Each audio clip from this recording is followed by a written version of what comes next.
উত্তর চব্বিশ পরগনার দত্তপুকুর থানার কদম্বগাছির পূর্ব ইছাপুরের ৭ নম্বর রেলগেট সংলগ্ন কাটাপুকুর এলাকার প্রতিবেশী দুই যুবকের যৌন লালসার শিকার হয়েছিলেন এক যুবতী।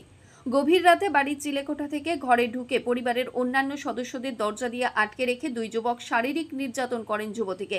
একথা কাউকে বললে প্রাণনাশের হুমকি এবং এলাকা ছাড়া করে দেওয়ার অভিযোগও উঠে আসে। প্রতিনিয়ত প্রাণনাশের হুমকির মুখে পড়তে হচ্ছে নির্যাতিতা ও তার পরিবারকে। আতঙ্কে দিন কাটছে পরিবারের। অভিযুক্ত দুই যুবকের মধ্যে সঞ্জয় দাসকে পুলিশ আগেই গ্রেপ্তার করেছিল। পুলিশের নাগালের বাইরে ছিল শুভ সাহা নামে আরেক অভিযুক্ত যুবক। গোপন সূত্রে খবর পেয়ে কদম্বগাছি ফাঁড়ির ভারপ্রাপ্ত আধিকারিক ইয়াসিন শেখ বারাসাত কাছারি মাঠ সংলগ্ন সবজি বাজারের কাছে তার পুরো টিম নিয়ে ওত পেতে বসেছিল। হাতে নাতে ধরে ফেলে অভিযুক্ত শুভ সাহাকে। সেই মুহূর্তের ছবি আমরা তুলে ধরছি বিশ্ব দরবারে। দেখুন সেই ছবি। হ্যাঁ